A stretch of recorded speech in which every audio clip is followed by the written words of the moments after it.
अस्सलाम वालेकुम। लाहौर में हाल ही में अंधुनाक वाक़या रिपोर्ट हुआ जिसमें एक ख़ातून जो माँ थी बच्चों समेत पुरस्रार तौर पर हलाकत होती है।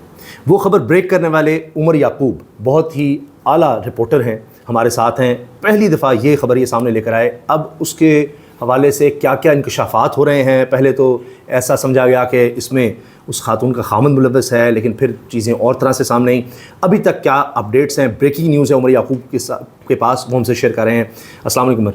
वालेकुम सलाम साहब। बहुत शुक्रिया उमर। और मैं आपको देख रहा था कि टेलीविज़न पर जिस तरह आप इस चीज़ को रिपोर्ट कर रहे थे, बड़े मैं समझता हूँ कि इन्हमाक के साथ और बड़े अच्छे अंदाज से आपने सारा, क्योंकि मुश्किल होता है ऐसा वाक़या रिपोर्ट करना कि क्या हकीकत है, क्या चीज़ें सामने आई हैं, और साफ़ती ज़िम्मेदारियों के साथ।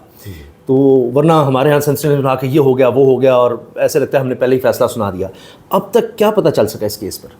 देखिए उसामा भाई, जब मेरे पास ये इन्फॉर्मेशन आई उस वक्त तकरीबन कोई 8:45 होंगे, मुझे एक सोर्स से मैसेज आया कि एक घर से 3 बच्चों की डेड बॉडीज़ मिली हैं। और मैंने इसको वेरीफाई करना था। मैंने पहले रेस्क्यू को मैसेज किया, कॉल की। उन्होंने कहा अभी हमारी टीम वहाँ पर नहीं पहुँची, चूँकि ये पहले पुलिस के पास केस आया। फिर मैंने DIG ऑपरेशंस फैसल कामरान को मैसेज किया, उनको कॉल की। उन्होंने कॉल अटेंड नहीं की, लेकिन मैंने जब उनको मैसेज किया तो उन्होंने मैसेज में मुझे जवाब दे दिया कि 3 के साथ उनकी वालदा भी है। टोटल 4 हो गई हैं। घर से 3 है, जो खातून है वो क्लिनिक में जाके उसकी भी डेथ हो गई। तो टोटल्स में जो डेथ्स थी वो 4 हैं। उसके बाद मैं ऑफिस से निकला हूँ, जाके क्राइम सीन पे पहुँचा हूँ। वहाँ पर मज़ीद इन्फॉर्मेशन गैदर करना शुरू की तो लग रहा था कि जैसे ये घर के अंदर बच्चे थे, खातून थी, ये खाना खा रहे थे, इनका हस्बैंड बाहर ग्रॉसरी करने गया हुआ था, और जैसे ही वो वापस पहुंचा है तो बच्चों की डेथ हो चुकी थी जहर की वजह से। खातून जो थी वो नीम बेहोशी की हालत में थी और वो चिल्ला रही थी कि उसके बच्चों को मार दिया, और वो इस तरह के इल्ज़ामात लगा रही थी। खैर, ये इनिशियल इंटरोगेशन थी जो वहाँ पर अपेरेंटली हमें नज़र आ रहा था कि ये सब कुछ हुआ, और अभी पुलिस इसको प्रॉब कर रही थी। तो इन तमाम एविडेंस को देखते हुए लग रहा था कि जो इस घर का सरबराह है वो इस वाक़े में मुलविस होगा, क्योंकि वो घर पे नहीं था। और फिर औरत भी चीखें मार रही थी कि बचा लो मेरे बच्चों को, मेरे बच्चों को मेरे मार दिया। बिल्कुल ऐसी। और फिर जो नेबर्स ने कहा कि आपके पीछे गली में बच्चा नज़र आ रहा है जो कि गिरा हुआ है, तो इसने कहा मेरे बच्चे तो घर पे ही नहीं, वो मूवी देखने गए हुए। तो इसके जो ये बयानात थे ये मशकूक थे। इस पर पुलिस ने फ़ौरन इस घर के सरबराह, जिसका नाम है नासिर डोगर, ये पूरी फैमिली अमेरिकन नेशनल है। अच्छा। और 1 जुलाई को पाकिस्तान आए थे। इन्होंने वेलेंशिया टाउन का ये 5 मरले का घर रेंट पे लिया था। इनका एक भाई DSP है मोटर पुलिस में, और उसी ने ये घर इनको रेंट पर लेके दिया था। ठीक। अब पुलिस इस घर के सरबराह को फ़ौरन हिरासत में ले लेती है, इसे पकड़ लेती है, क्योंकि सारे शक्कुक व शुबहात उसकी तरफ जा रहे होते हैं कि जब फैमिली अंदर घर में मौजूद है, वो खाने का टाइम है, वो खाना खाने लगे हैं, आप खाना छोड़ के ग्रॉसरी करने गए हुए हैं, वापस आ रहे हैं तो आप कह रहे हैं बच्चे घर पे नहीं है। फिर खातून जो मरने से पहले आखिरी स्टेटमेंट देगी, चीख रही है कि ये बच्चे खा गया। तो ये बात इसके अगेंस्ट आ रही थी, तो पुलिस ने इसको पकड़ लिया। और वहाँ पर जो क्राइम सीन यूनिट की टीम आई, पंजाब फोरेंसिक साइंस एजेंसी की टीम आई, तमाम ने जो 50% ये कंफर्म कर दिया कि जी यही बंदा है जो इस केस में मुलविस हो सकता है, लेकिन इस बात को कंफर्म नहीं किया। अब पुलिस की जो तफ्तीश का तरीका है वो यहाँ से रिवर्स करते हैं। अच्छा। रिवर्स रील चलती है कि यहाँ तक तो पहुँच गए ना, इससे पहले क्या हुआ होगा, इससे पहले क्या हुआ होगा। हम भी पुलिस की उस तफ्तीश के साथ साथ चलते गए। मैं वहाँ पर रहा, मैंने मुख्तलिफ पुलिस ऑफिशल्स के साथ गपशप लगाता रहा, और जो चीज़ें इंफॉर्मेशन गैदर होती रही वो रिपोर्ट करता रहा। मैं वहाँ पर रात को तकरीबन 2:15-2:30 बजे तक रहा हूँ। अच्छा। और मतलब उस वक्त तक जो पुलिस ने एविडेंस कलेक्ट किए, केस की तफ्तीश मुतासिर ना हो, वो एविडेंस मैंने सिलेक्ट करके TV पे रिपोर्ट करता रहा। मैं उनमें से आपसे भी कुछ शेयर करता हूँ। ठीक। जो पुलिस इन्वेस्टिगेशन की चेन बनाती है ना, अब हम वो बनाते हैं। मैं आपके साथ वो शेयर करता हूँ जो पुलिस ने वहाँ पर बनाई। पुलिस ने देखा कि जी ये शख्स को तो पकड़ लिया। उन्होंने इसका पहला बयान रिकॉर्ड किया कि तुम पर इल्ज़ाम है, बच्चे घर पर नहीं हैं, ये तुम कह रहे हो बच्चे घर पर मुर्दा हालत में हैं, और ये खातून जो तुम्हारी वाइफ है तुम पर इल्ज़ाम लगा रही। उसने फिर बताना शुरू किया, जी मैं घर से तकरीबन 6 बजे ग्रॉसरी के लिए निकला हूँ। वेलेंशिया टाउन सोसाइटी के अंदर एक स्टोर है, रेनबो स्टोर, वहाँ पर वो गया है। पुलिस ने CCTV फुटेज निकलवाई। ठीक। 6:10 पे ये घर से निकलता है और उसी स्टोर के अंदर जाता है, रेनबो स्टोर के अंदर, वहाँ जाके ग्रॉसरी करता है। 7:57 पर ये वापस आता है, यानी 1 घंटा 47 मिनट तक ये एक लंबी चौड़ी एक लिस्ट थी जो कि बकौल इसके इसकी वाइफ ने बना के दी थी। वो लिस्ट के मुताबिक सारी ग्रॉसरी परचेज़ करता है। परचेज़ करने के बाद वहाँ से एक राइड करवाता है, राइड पर ही वो रिक्शे पे सामान रख के घर के बाहर लाता है। 7:57 की CCTV फुटेज है जिसके मुताबिक ये घर के बाहर पहुँचता है, बेल देता है, इसकी वाइफ बाहर आती है।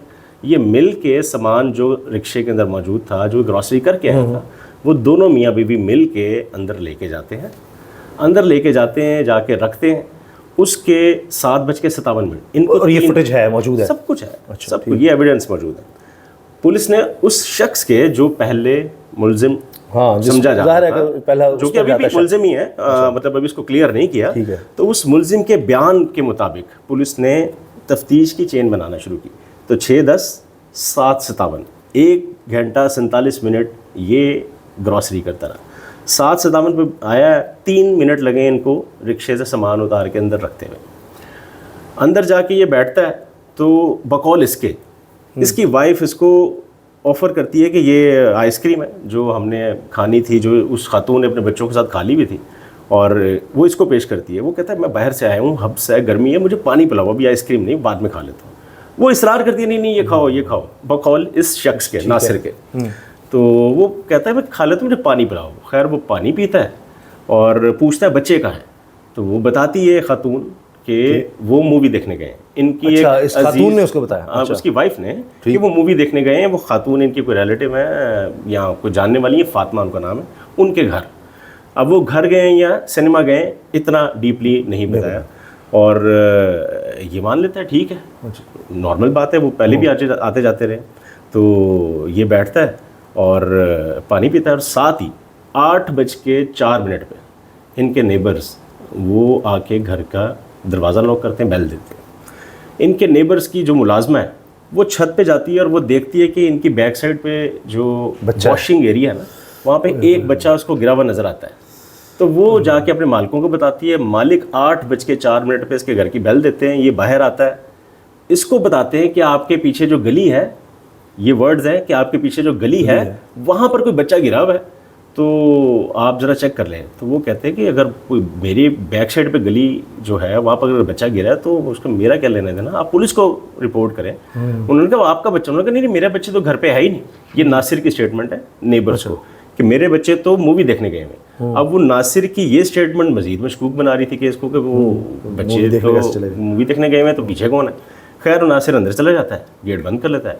इनके घर के बिल्कुल सामने एक मार्केट है छोटी सी, वहाँ पे फ्रंट पे 3-4 दुकानें, एक दूध दही की दुकान है, मिल्क शॉप है, उसके बिल्कुल साथ लॉन्ड्री शॉप है। लॉन्ड्री शॉप वाला और ये इनका नेबर है, उसका आपस में इस्लाम दुआ अच्छी थी। उसने उसको कहा कि क्योंकि ये बड़ा एक रिलैक्स नहीं, हाँ। ये जो नेबर था ये परेशान था, तो वो देख के बाहर खड़ा था लॉन्ड्री वाला, वो पास इस पर हुए ना कि ये इसके घर बच्चा मरा हुआ है और ये इतना रिलैक्स क्यों है, मरा है या बेहोश पड़ा है या हालत गया है, अभी तो इनको किसी को नहीं कंफर्म ना। वो फिर लॉन्ड्री वाला बाहर ही खड़ा था, वो इससे आके पूछता है कि क्या हुआ है, जो नेबर से पूछता है तो वो बताता है कि यार भाई को शायद मेरी बात समझ नहीं आ रही कि इनके पीछे गली, उसने कहा आप उसको बताया कि उनके घर के अंदर जो गली है वॉशिंग एरिया, वहाँ पे ये दोबारा बेल देते हैं। नासिर साहब बाहर आते हैं तो फिर उनको बताते हैं जनाब आप समझ नहीं पा रहे, ये आपका घर है, आपके घर के बैक साइड पे जो वॉशिंग एरिया है ना वहाँ पे कोई बच्चा है। 8:05 पे नासिर अपने भाई को जिसने घर लेके दिया है, पहली बेल के बाद हमसाये के इतला देने के बाद नासिर अपने भाई को फ़ोन करता है कि कोई मेरा नेबर आया था और वो ये बात कर रहा था कि पीछे गली में कोई बच्चा गिरा हुआ, तो मैं क्या करूं। तो उसके भाई ने भी यही कहा कि आप बीच पे ना कूदें, अगर कोई मसला भी है तो वो बाहर का मसला पुलिस डील करे। अब उनको क्या पता, उनके वहम गुमान में भी नहीं कि उनके अपने घर का मामला है। और ये रिकॉर्ड से साबित है, फ़ोन रिकॉर्ड सारे उनको मिल रहा है, देख लिया होगा। हाँ, फ़ोन रिकॉर्ड, वो उसकी हिस्ट्री भी निकलवा ली। अब दोबारा जब ये आते हैं वापस तो 8:10 में लॉन्ड्री वाला नेबर ये दोबारा इनके घर की बेल देते हैं। नासिर बाहर आता, फिर उसको समझाते हैं कि जनाब ये आपके घर की। तो वो एकदम से चौंक जाता है, परेशान हो जाता है कि ये क्या कह रहे हैं। फिर वो कहता है कि नहीं मैं अकेला नहीं, आप मेरे साथ हैं, चल के जाके देखते हैं। वो लॉन्ड्री वाले के मुलाजिम आते हैं, वो जाते हैं पीछे जाके देखते हैं तो एक नहीं 3 बच्चे गिरे। तीनों बच्चे वहाँ पर चादर में लिपटे हुए पड़े होते हैं। एक बच्चा थोड़ा विजिबल होता है, बाकी 2 बच्चों को तो पता ही नहीं चल रहा होता। खैर ये वहाँ पर शोर मचाते हैं। इनके शोर मचाने के दौरान ही इस खातून इस नासिर की जो वाइफ है वो अंदर से बाहर भागती हुई आती है, और बाहर ये घर का जो वॉशिंग एरिया इस साइड पे है, घर की एंट्रेंस ये है, एंट्रेंस के जो पोर्च है ना वो उस साइड पे गेट से बाहर निकलती है, और वो चीखती है कि इसने मेरे बच्चे खा लिए, इसने मेरे बच्चे मार दिए, और ये कहते हुए उसके मुंह से भी ना झाग निकल रही होती है और वो गिर जाती है। अब नेबर्स के लिए पीछे तीन बच्चे गिरे हुए हैं, इधर खातून की हालत गैर हो रही है, सामने लॉन्ड्री वाला, फिर सिक्योरिटी वाले भी पास ही थे। पोश इलाका है, बड़ी सोसाइटी है, तो सिक्योरिटी वहाँ पर अलर्ट हो जाती है। और फिर बंदा मान भी नहीं रहा, बंदा भी ये कह रहा है, बंदा पहला यही कह रहा है कि मेरे तो बच्चे घर पे नहीं है, फिर दूसरा ये कि खातून कह रही है कि ये, एक तरफ वो उसको पकड़ते हैं, दूसरी तरफ सिक्योरिटी जो सोसाइटी की सिक्योरिटी है वो अपनी गाड़ी के अंदर इस खातून को चारपाई पे लिटा के रख के एक पास ही क्लिनिक है वहाँ ले जाते हैं। 8:15 और 8:20 पे ये कंफर्म हो जाता है कि वो खातून भी एक्सपायर हो गई जो इसकी वाइफ थी। मीनवाइल ये क्या करते हैं, सिक्योरिटी वाले जो चौकी इंचार्ज है सूए असल जो इसको लगता है, ये उसको इन्फॉर्म करते हैं कि यहाँ पर ये वकूआ हो गया, 15 की कॉल नहीं है। चौकी इंचार्ज 8:25 पे यहाँ पे पहुँच जाता है, 5 मिनट के डिस्टेंस पे, ज़्यादा फासला, अगर वो करीब था तो वो यहाँ पहुँच गया, ये ऑन रिकॉर्ड है, ये एविडेंस है। और ये यहाँ से पुलिस इन्वॉल्वमेंट शुरू होती है, पुलिस इन्वॉल्वमेंट है। 8:25 पे पुलिस पहुँचती है, तो वो वहाँ पर पहुँचने के बाद रेस्क्यू को कॉल करते हैं कि हाँ बच्चे शायद अभी जिंदा हों, तो उनको बचाया जा ये कंफर्म किया जा सके कि बच्चे अनकॉन्शियस हैं या पल्सलेस हैं। तो रेस्क्यू की जैसी टीम वहाँ पर पहुँचती है। रेस्क्यू की ट्रेनिंग भी ऐसी है कि वो जज करते हैं कि चेक करते हैं कि किसको तबी इमदाद मिलनी है या फिर वो एक्सपायर है। जैसी उनकी टीम वहाँ पर पहुँचती है वो जाके चेक करते हैं तो पता लगता है कि बच्चे तो पहले से एक्सपायर हैं। अब वहाँ पे एक हंगामा मच जाता है, पुलिस के हाई ऑफिशियल्स आ जाते हैं और वहाँ से तफ्तीश का आगाज़ होता है कि जी ये मामला है क्या। और 8:45 पर आप भी पहुँच गए थे? 8:45 पे मुझे इन्फॉर्मेशन मिली। अच्छा, इन्फॉर्मेशन, सॉरी, ठीक। मैं अपने ऑफिस गुलबर्ग, गुलबर्ग से मैं निकला हूँ, मैं कोई 9:20-25 पे वहाँ पहुँच गया हूँ, क्योंकि 45 मिनट्स का डिस्टेंस। तब तक इनिशियली वो पुलिस सारा कलेक्शन मेरे पहुँचने तक पुलिस के ऑफिसर्स आ रहे थे, PFS से आ रही थी, क्राइम सीन यूनिट पहुँच के एविडेंस कलेक्ट कर रही थी, और 2 सीनियर ऑफिसर्स भी वहाँ पर मौजूद थे। तो मेरे वहाँ पे पहुँचने तक कुछ इन्फॉर्मेशन मैंने फ़ोन पे गैदर कर ली थी, बाकी फिर मुझे वहाँ पर मौके पे पहुँच के जो इन्वेस्टिगेशन ऑफिसर्स थे, काफ़ी सारे अपने जानने वाले थे, डेफिनेटली डेली का इंटरेक्शन होता है, तो उनसे जब बातचीत हुई तो फिर कुछ चीज़ें मुझे भी पता लगी। खैर उन्होंने वहाँ पे तमाम एविडेंस कलेक्ट करना शुरू किए। अब ये मैंने आपको 2 तरह की तफ्तीश बताई, एक इनिशियल क्राइम सीन की, एक आफ्टर जो इंटेरोगेशन है। सही। वहाँ पे जो उन्होंने एविडेंस कलेक्ट किए, उन्हें पता लगता है कि जी इस पूरी फैमिली ने 17 जुलाई की सुबह से लेकर शाम तक किया क्या। तो पता चलता है कि सुबह इन्होंने जो नाश्ता है वो हलवा पूड़ी का किया। अच्छा। हलवा पूड़ी अंदर पड़ी हुई थी, मतलब समोसा उसकी चीज़ें पड़ी थी, हलवा बचा हुआ था, और शाम के लिए इन्होंने दाल चावल बनाए हुए थे और साथ मीठे चावल थे अलग, लेकिन अभी खाना नहीं खाया था। पहले हमें इन्फॉर्मेशन मिली कि वो खाना खा रहे थे, तो खाने के दौरान ही उनकी तबीयत खराब हुई। लेकिन इनिशियली रिपोर्ट होना शुरू हुआ था कि जी कुछ खाने में कुछ मिला हुआ था, लेकिन खाना अभी अनटच था, ये बाद में पता लगा। बच्चों को खातून ने, जो घर की सरबराह थी, यानी कि जो नासिर डोगर की वाइफ थी, उसने नासिर के मुताबिक, उसके बयान के मुताबिक बच्चों को पहले आइसक्रीम खिला दी थी, क्योंकि वो एक बड़ा बाउल था जो कि आइसक्रीम के लिए मंगवाया था, वो 1 लीटर था या इससे ज़्यादा होगा, लेकिन वो इतनी थी, वो खाई जा चुकी, एक फैमिली पैक था पूरा, तो उसमें से बच्चे खा चुके थे। और उस कमरे का हुलिया ये था कि घर का जो बेड था ना उस रूम का, उस बेड का मैट्रेस उठाया हुआ था उन्होंने उस खातून के मुताबिक कि यहाँ पर नीचे गिर गया था कुछ लिक्विड, जो कि खाना भी हो सकता है, जो कि आइसक्रीम भी हो सकती है कोई चीज़। तो नॉर्मली आप जाके इसकी इन्वेस्टिगेशन नहीं करते कि क्या हुआ होगा। तो बेड का जो मैट्रेस था, वो जो कमरे का दरवाज़ा है ना, जो कि वॉशिंग एरिया के साथ अटैच था, उसके आगे खड़ा किया हुआ था, यानी कि वॉशिंग एरिया पे नज़र ना पड़ सके कमरे के अंदर से।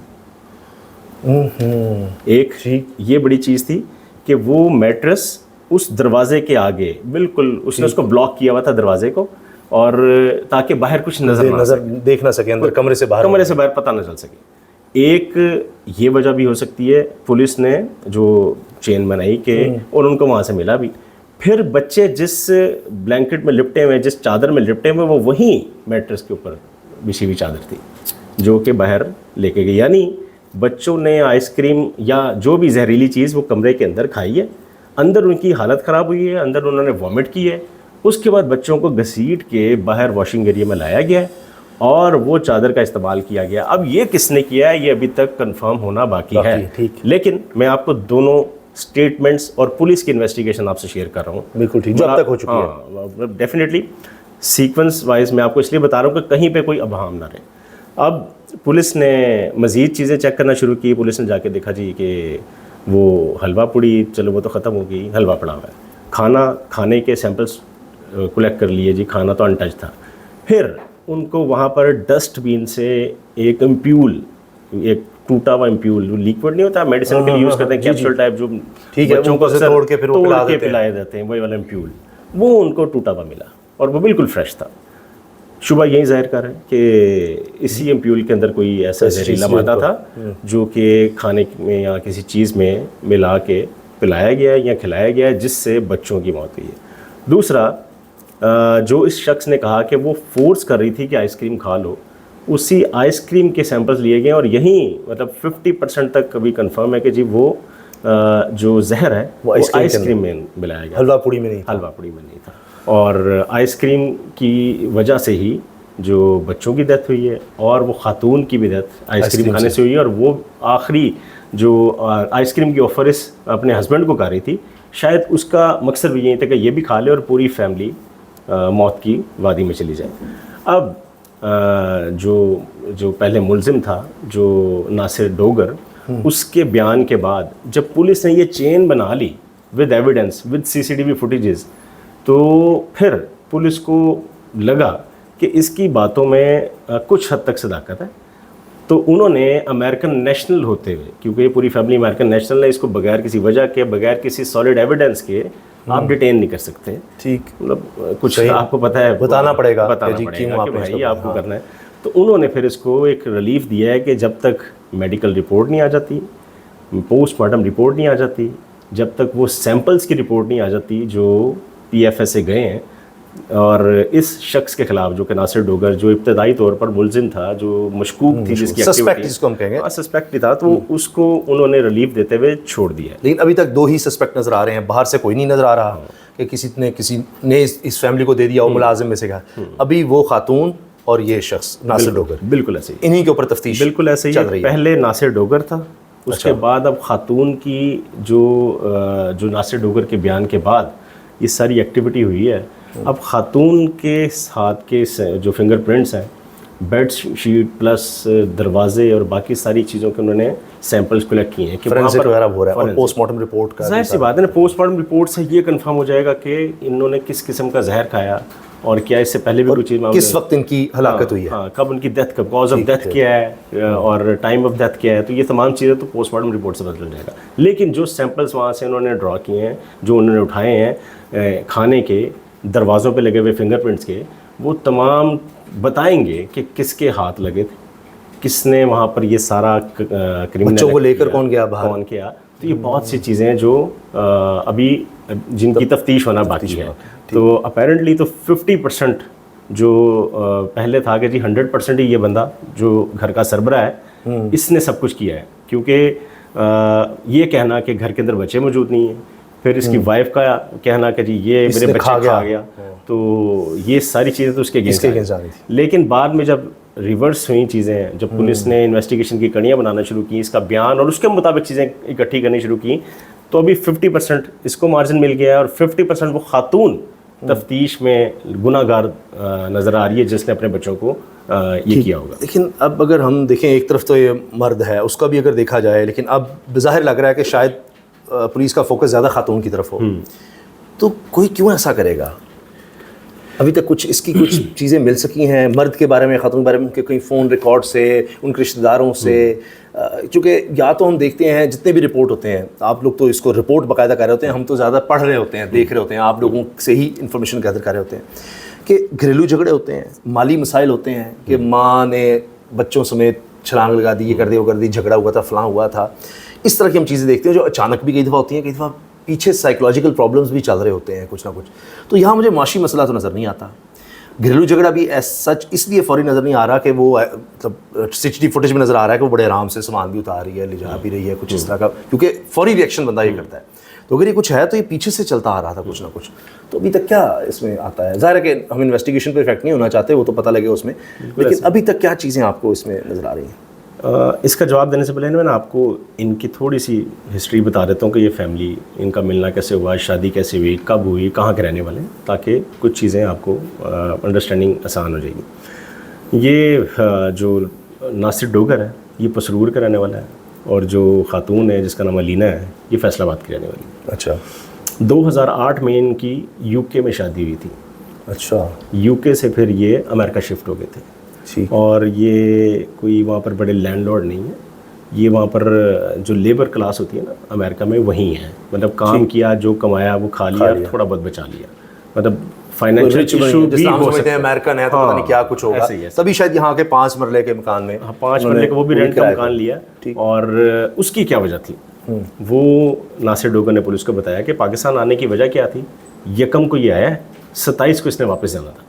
अच्छा, सिर्फ 1 महीने के लिए तकरीबन? सिर्फ इसने वापस जाना था, पूरी फैमिली आई है, बाकी फैमिली यहाँ पर रहनी थी। सिर्फ नासिर ने वापस चले जाना था और दोबारा जाके वहाँ पर जो ये जॉब कर रहा था लोकल वहाँ किसी डिपार्टमेंटल स्टोर में या पेट्रोल पंप। वजह क्या, ये सस्टेन नहीं कर पा रहे थे वहाँ पर शायद? एक सस्टेन नहीं कर पा रहे थे, दूसरा इनका जो बड़ा बेटा है जिसका नाम रेहान है, जिसकी डेथ हो गई है, 16 साल उसकी उम्र है, ये उसको डॉक्टर बनाना चाहते थे। और उसकी स्टडीज़ के लिए, चूँकि अमेरिका के अंदर मेडिकल की आपको पता है कि वहाँ पर बहुत एक्सपेंसिव है, तो यहाँ पर उनका प्लान था कि अपने बच्चों को पढ़ाएंगे। क्योंकि इतने लोगों का वहाँ रहना, उतने एक्सपेंसेस भी वहाँ बहुत ज़्यादा है। हम समझते हैं कि पता नहीं वहाँ क्या है कि दरख्त पे पैसे लगते हैं, ऐसा नहीं है। हाँ, वहाँ से कमाकर आप बहुत तंग होकर गुजारा कर रहे हैं और यहाँ पैसे भेजें वो बहुत ज़्यादा लगते हैं। बिल्कुल ऐसे ही, मतलब वहाँ का 1 रुपया यहाँ के 300 रुपये, ऐसे ही, तो बड़ा फ़र्क पड़ा है। तो लोगों के लिए शायद वो ज़्यादा चार्म है कि जी वो 1 रुपया भेजते हैं तो हमारे 300 होते हैं, लेकिन वहाँ पर मेहनत, वहाँ के एक्सपेंसेस, वहाँ के टैक्सेस, वहाँ का लाइफस्टाइल मेंटेन करने के लिए बड़े मामला आते हैं जिनको देखना पड़ता है। फिर बच्चों की स्टडीज़ वहाँ पे बड़ी मुश्किल है, और बकौल नासिर डोगर के कि वहाँ पर इसको मेडिकल में अपने बेटे को वहाँ पे एडमिशन करवाना, आगे से कंटिन्यू कराना बड़ा मुश्किल था। तो ये प्लान, ये अकेला वहाँ जा रहा था कि फैमिली यहाँ रहे, अब फैमिली यहाँ पर है।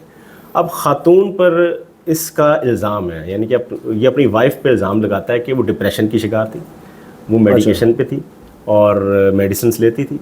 और अगर ऐसा है तो ये तो छुप नहीं सकता। हाँ, उसकी हिस्ट्री होगी ना, उसकी हिस्ट्री होगी। और ये भी इसने कहा है कि गुज़िश्ता कुछ 6-8 महीने से वो मेडिसिन नहीं ले रही थी, और इसने 2 से 3 दफ़ा ये मतलब मामूली लड़ाई झगड़े के बाद, जो घरेलू झगड़े होते हैं, उसके बाद इसने कहा कि मैं खुदकुशी कर लूँगी, बकौल नासिर के कि उसकी वाइफ ने। लेकिन ये अमेरिका में हुआ? अमेरिका में, लेकिन उसने अटैम्प्ट नहीं की। ये पहली अटैम्प्ट, और पहली अटैम्प्ट में 3 बच्चे और वो खातून दुनिया से जा चुकी है। वो खुद गई हैं, इसने किया है, ये भी तफ्तीश जारी है। सही पता लगा। लेकिन जो खातून के बारे में उसने ये बातें की हैं, इसके साथ साथ उसके पास कुछ वीडियोज़ हैं अपनी वाइफ की, वीडियोज़ हैं कि वो डिप्रेशन में आके बहुत चीखती चलाती थी, और वो उसने वीडियोज़ उसकी बना के रखी हुई हैं।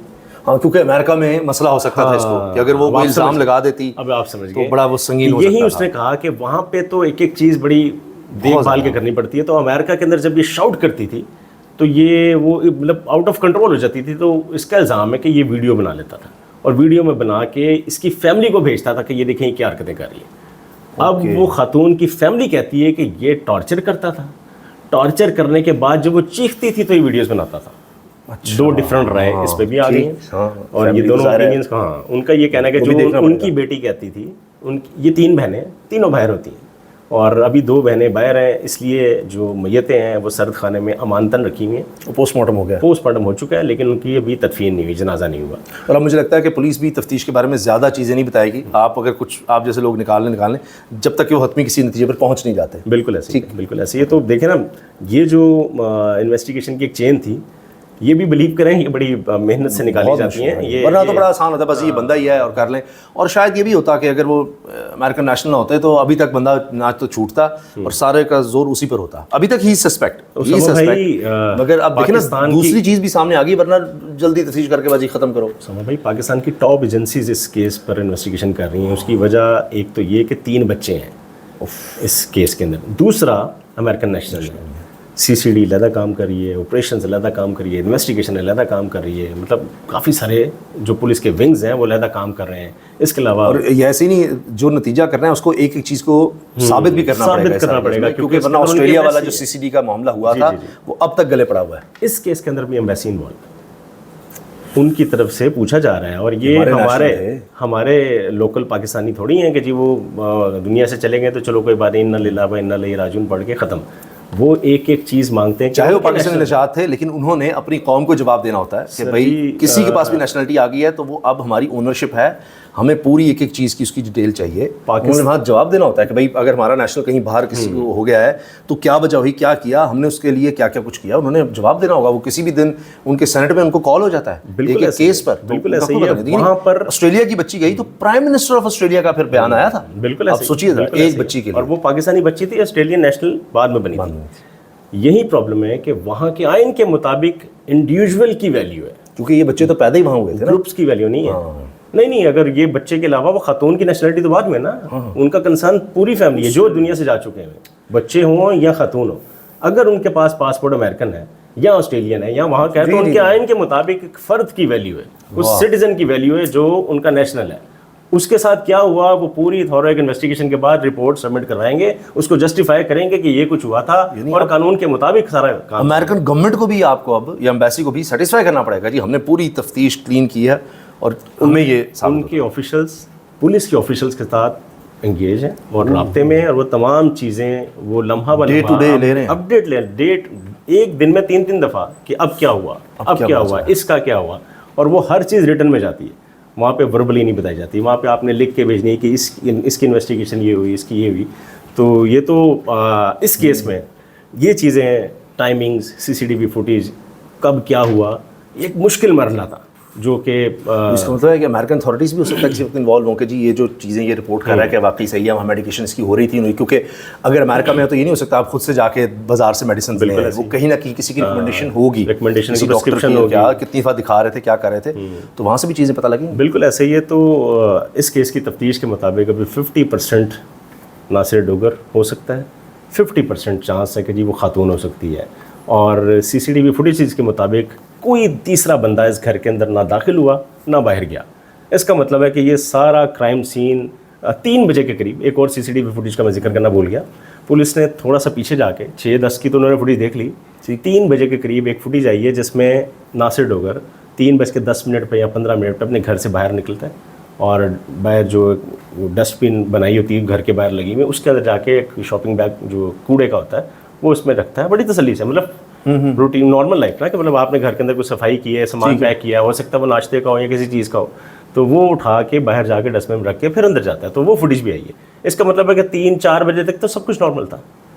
4 बजे के बाद फिर इनका प्लान हुआ जी ग्रॉसरी करके आए, फिर ये 6:10 पर निकला। प्लान था जी वापस आएगा, खाना इकट्ठे खाएंगे, खाना दाल चावल बने थे, साथ हलवा बना था और मीठे चावल बने थे। तो ये तो सारी चीज़ें नॉर्मल लग रही थी। लेकिन वो जो कूड़े में इसने डाला है वो भी शायद ले लिया सैंपल के, पुलिस ने इकट्ठे वो उठा लिया वहाँ से, वो क्या है, वो एम्प्यूल जो है असल वो घर के डस्टबिन से मिला, अंदर से मिला है। और अभी तक सस्पेक्ट यही किया जा रहा है कि उसी में वो चीज़ थी। ऐसे ही फिर वो इस तक पहुंची कैसे, इन तक कहाँ से वो ली गई। बिल्कुल ऐसे, वो इतनी स्ट्रॉन्ग चीज़ है कोई कि जिससे 4 लोग यानी, और वो 16 साल का बच्चा काफ़ी ऐसे ही यानी फिजिकली ठीक हो जाता है, तो उसके लिए भी आपको एक ख़ास मकदार से ज़्यादा कुछ चाहिए होगा। 45-44 खातून की एज है, 16 साल का इनका बेटा है, 11 साल की बेटी है, 9 साल का बेटा है, और एक हैप्पी फैमिली। मतलब वहाँ पर जब हमने उनकी तस्वीर उनकी देखी तो देख के बड़ा रोना आता है कि ये क्या हो गया, बड़ा जुल्म था। और चूँकि हमने रिपोर्ट करना था और एक अरसा गुजर गया इस तरह के क्राइम सीन्स को कवर करते हुए, तो हमारा फोकस उस वक्त इन्वेस्टिगेशन पे होता है कि जो चीज़ें वहाँ पर हो रही हैं उनमें से वो इन्फॉर्मेशन हम निकालें जो हम रिपोर्ट कर सकते हैं। तो यही काम मैंने वहाँ पर किया। ओह, देखिए हम यहाँ एक ख्वाब देखते हैं यहाँ पर कि जी अमेरिकन नेशनल हो जाएंगे, वहाँ पर चले जाएंगे, और कैसे कैसे फिर केसेस हमारे सामने आते हैं। बार अल्लाह ताला सबको हिफ्ज़-ओ-मान में रखे। अगर इसमें वो खातून का पता लगता है तो फिर और ज़्यादा हमें इस चीज़ की ज़रूरत है, या मर्द का भी, कि मेंटल हेल्थ कितना बड़ा इशू है। अगर ये चीज़ें साबित होती हैं, इसको लाइटली लेना चाहिए। एक इन्वेस्टिगेशन ऑफिसर ने जो मेरे साथ शेयर किया, उन्होंने कहा लगता है कि ये खातून का कंसर्न था कि ये वापस ना जाए या फिर इनको लेके जाए साथ।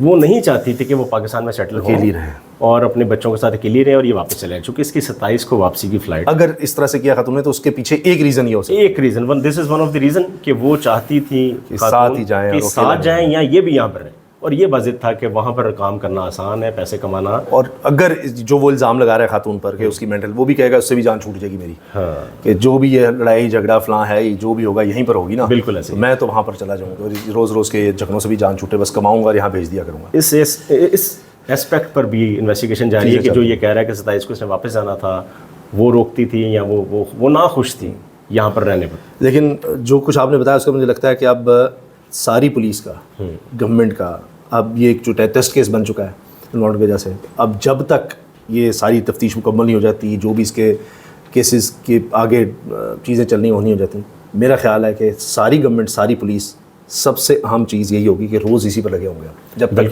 बिल्कुल ऐसे डेली बेस पे इन्वेस्टिगेशन, दिन में 2-2, 3-3 दफ़ा उनकी टीम्स जाती हैं वहाँ पर, मजीद कोई एविडेंस मिल जाए, मजीद कोई ऐनी शायद मिल जाए, कोई सारे रिश्तेदार से भी ज़ाहिर है वो इन कांटेक्ट होंगे। जो भाई का आज उन्होंने डीएसपी जो है पुलिस मोटरवे में, वो भी देख रहे होंगे, सारा उनका डाटा वगैरह सब निकला होगा।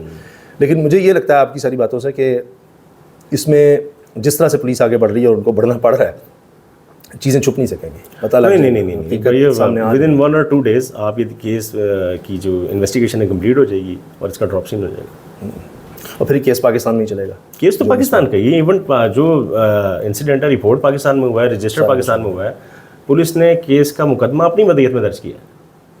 आपको शायद आइडिया नहीं है, पुलिस ने जो खातून की फैमिली है उनकी मदयत में नहीं दर्ज किया, ना इसके भाई की।